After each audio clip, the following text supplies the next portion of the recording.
जय हिंद साथी। आखिरकार ग्राम प्रधानों को ही गांव का प्रशासक बना दिया है। और क्या ग्राम प्रधानों को प्रशासक बनने के बाद उनको मानदेय या वेतन मिलता रहेगा? प्रशासक बनने के फायदे क्या हैं, नुकसान क्या है, आज मैं आपको बताने वाला हूं। अगर आप ये वीडियो फेसबुक पर देख रहे हो तो अपना राय जरूर दो, अगर यूट्यूब पर देख रहे हो तो भी अपना कीमती राय जरूर दो। और हमारे जितने भी साथी होंगे ग्राम प्रधान का चुनाव या पंचायत का कोई भी चुनाव लड़ने की तैयारी कर रहे हो तो आप इसको लेकर अपना राय दीजिए और बताइए कि आप प्रशासक बनने को लेकर आप कैसे देखते हैं। तो हमारे जितने भी साथी होंगे यहाँ पर आप देख सकते हो, उत्तर प्रदेश में प्रधान ही बने प्रशासक, अब क्या मिलेगा फायदा, ये बड़ा सवाल है। मैंने आपको कई बार ये चीज बताई है, लेकिन कुछ नई तरीके से मैं आपको बताने की कोशिश कर रहा हूं, क्योंकि जो नई नई अपडेट आ रही है मैं आपको जानकारी दे रहा हूं। अब देखिए, उत्तर प्रदेश सरकार ने बड़ा फैसला लेते हुए 57,000 से ज्यादा ग्राम प्रधानों को प्रशासक बना दिया है। यानी 26 मई 2026 को कार्यकाल कल खत्म हो गया था। होने के बाद आज प्रधानों को कामकाज संभालेंगे। यह व्यवस्था नए पंचायत चुनाव होने तक अधिकतम 6 महीने तक यहाँ पर लागू रहेगी। यानी कल प्रधानों का कार्यकाल खत्म हुआ, आज वर्तमान सरकार ने उनको नई जिम्मेदारी सौंप दी है। और जिम्मेदारी सौंपते ही क्या फायदा होगा, क्या नुकसान होगा, तनख्वाह बढ़ेगी, वेतन मानदेय मिलेगा या नहीं मिलेगा, मैं आपको यहाँ पर आराम से विस्तार से बताने वाला हूँ। देखिए, प्रधानों को अब क्या क्या फायदा मिलेगा ये भी जान लीजिए। सबसे बड़ा फायदा है कि उनकी कुर्सी 6 महीने तक बच गई है, ये बड़ा फायदा है प्रधानों को। अगर प्रशासक नहीं बनते तो क्या होता, प्रधान का अधिकार खत्म हो जाता, गांव में प्रभाव कम हो जाता, अधिकार पूरा नियंत्रण सरकार अपने अधिकारियों के माध्यम से अपने हाथ में लेती। लेकिन यहाँ पर देखिए, लेकिन अब प्रधान गांव के काम देखते रहेंगे, सरकारी मीटिंग में भूमिका उनकी बनी रहेगी, जनता के बीच राजनीतिक पकड़ बनी रहेगी। ये 2027 पंचायत चुनाव की राजनीति में बहुत बड़ा फायदा माना जा रहा है। तो अगर आप भी प्रधान को प्रशासक बनने के बारे में जानते होंगे या सहमत होंगे तो राय जरूर दीजिएगा। अब हमारे जितने भी साथी होंगे यहाँ पर अपना राय दीजिए। गांव का विकास कार्य बंद नहीं होगा, यानी ग्राम प्रधान अगर कोई काम करवा रहा था, कार्यकाल समाप्त हो गया होगा, तब अब उसका जो काम, गांव के विकास काम बंद नहीं होंगे। देखिए, सरकार का कहना है कि सफाई, लाइट, स्ट्रीट, पेयजल, मनरेगा, छोटे विकास कार्य, नाली की साफ सफाई, स्कूलों की देखरेख, जो प्रधान के अंतर्गत काम आते हैं छोटे मोटे, वो प्रधान जो प्रशासक बने हैं उन्हीं के माध्यम से चलता रहेगा। अब यहाँ पर आगे देखिए, अधिकारियों पर निर्भरता कम होगी। अगर प्रधान, मान के चलिए अगर प्रशासक सरकारी अधिकारी बन जाते तो यहाँ पर क्या होता, सचिव और अधिकारी गांव चलाते, जनता को दिक्कत होती, छोटे काम यहाँ पर नाली सफाई और तमाम तरीके की चीजें यहाँ पर लटक जाते। अब गांव को स्थानीय सिस्टम ही यहाँ पर प्रशासक के तौर पर चलाएगा। अब आगे देखिए, क्या प्रधानों को वेतन मिलता रहेगा, क्या प्रधानों को मानदेय, क्या प्रशासकों को आप कह सकते हैं क्योंकि अब वो प्रधान नहीं रहे, क्या प्रधान जो प्रशासक बने हैं उनको मानदेय वेतन मिलता रहेगा, ये बड़ा सवाल है। अब देखिए, सबसे बड़ा सवाल है, सच्चाई क्या है मैं आपको बताने की कोशिश कर रहा हूं।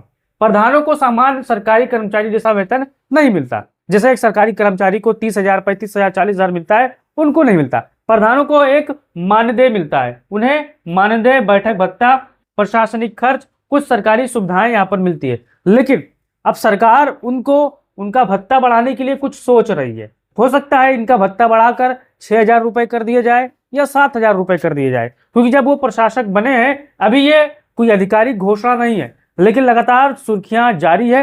लगातार प्रधान संगठन मांग कर रहे हैं कि कम से कम उनको 6 महीने तक 2,000 रुपए बढ़ाकर दिया जाए। अब सरकार कितना काम करती है, क्या करती है, वो बात की बात है। लेकिन आप बताओ, क्या प्रधान बनने के बाद प्रशासकों को 2,000 रुपए की बढ़ोतरी मिलनी चाहिए? आप इसको कैसे देखते हो, अपना राय दीजिएगा। अब देखिए, प्रधानों को कौन कौन सी सुविधाएं मिल सकती है, देख लीजिए।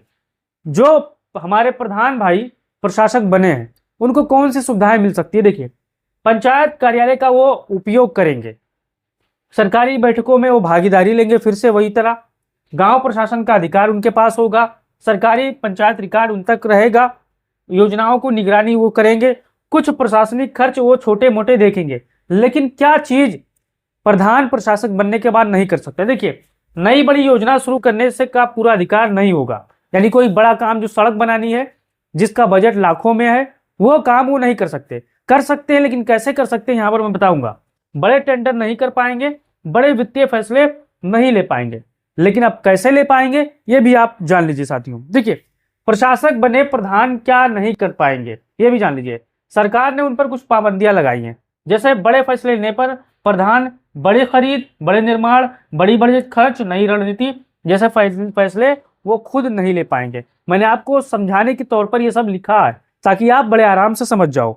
अब देखिए, डीएम की अनुमति जरूरी होगी।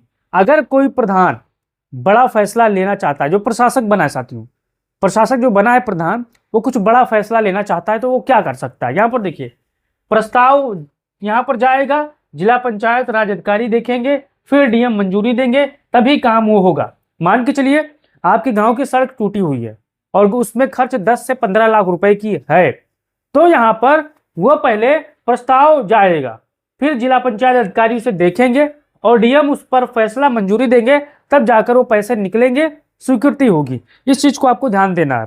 अब देखिए, कार्यकाल बढ़ने से असली फायदा क्या है। देखो, सत्ता का खालीपन नहीं होगा, कुर्सी का खालीपन नहीं होगा, गांव बिना नेतृत्व के नहीं रहेगा, इस चीज को आपको ध्यान देना है। फिर पंचायत चुनाव तक सिस्टम चलता रहेगा। सरकार पंचायत चुनाव की तैयारी कर रही है, ओबीसी आरक्षण, नई सूची, कानूनी प्रक्रिया, इसमें समय लग सकता है, इसलिए सरकार ने ये बीच का रास्ता अपनाया है। अब देखिए, प्रधानों की रणनीति मजबूत होगी। जो प्रधान, यहां पर भी देखिए एक ट्विस्ट है, जो प्रधान है, जो प्रशासक अच्छा काम कर रहे हैं उनको फायदा, गांव में पकड़ मजबूत होगी, चुनाव प्रचार जैसा माहौल होगा, जनता से वो डायरेक्ट कनेक्ट होंगे साथियों। अब देखिए, नुकसान क्या हो सकता है।